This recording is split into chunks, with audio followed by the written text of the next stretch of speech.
Соёл иргэншлийг газар тариалан эрхэлдэг суурьшмал ард түмэн биш нүүдэлчид бий болгосон гэдгийг профессор Мөх Эрдэнэ хэлж байна.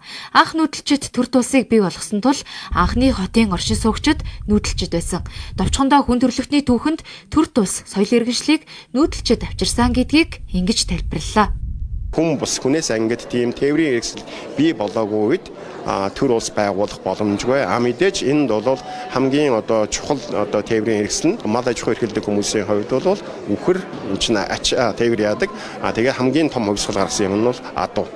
Зүгээр түүнээс гадна бол өөр тээврийн хэрэгсэл бол усан тээврийн хэрэгсэл завь байгаа байхгүй. Тийм учраас бол миний ойлгож байгаагаар хүн төрөлхтний түүхэнд хамгийн чухал ажил бүтэлтэй эзэнт улс төр улсуудыг байгуулсан нь бол мал аж ахуй эрхэлдэг нүүдэлчид дараагаар нь өөр нэгэн хэсэг нь бол завь хэрэгжилж ийсэн хүмүүс.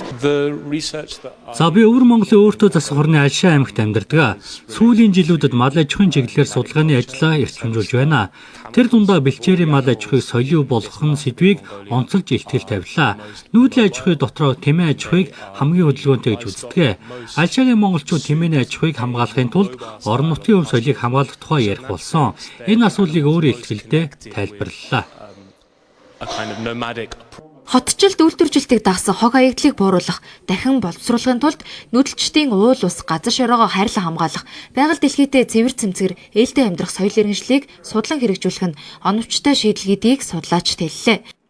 Жишээ нь өнөөдөр дэлхийн нийтэд бол хүний эрхийн тухай асуудал ярьж байна. Гэтэл нүүдэлчид бол байгаль дээр байгаа амтан ургамал бүхий зүйл өөрийн гишрэн оршин тогтнох эрхтэй байдгаа гэдгийг хүндэтгэж тэр оршин тогтнох үгийг нь боломжтой болгож аж төршөөр ирсэн ийм амьдралын хэм маягтай гүн ухаантай хэм нүүдэлчний философи гэж хэлж болно. Энэ философи таахгүй. Энэ философиг өнөөдөр дэлхийн ертөнд суралцах хэрэгтэй байна. Тэгэхээр ингээд салбар бүрийн маш олон асуудлууд байгаа. Энэ асуудлуудад өнөөдөр нүүдэлчид ямар хариулт юм уу шийдэл өгөх боломжтой юм гэдгийг энэхүү хурлаар авч хэлцэж байгаамаа.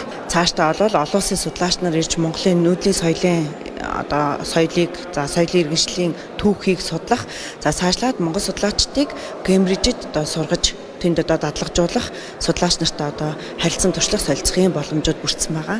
Мөн манай улсын бэлчээрийн мал аж ахуйн ариун туршлагад тулгуурлан доктортой мах үйлдвэрлэлийн стандартыг тодорхойлж дэлхийн мах үйлдвэрлэлийн асуудлыг шийдвэрлэх боломжтой гэж үзэж байна. 20 дугаар зууны ихэнх үед Америкийн нэгдсэн улсын эрдэмтэн Осборн тэргүүтээ судлаач нар монголчууд хүн байгалийн нарийн цохилдлогоог олсон тухай тэмдэглэсэн байдаг. Иймдээ ч монгол нүүдэлчдийн соёл иргэншил хүн төрөлхтний түүх болж байна.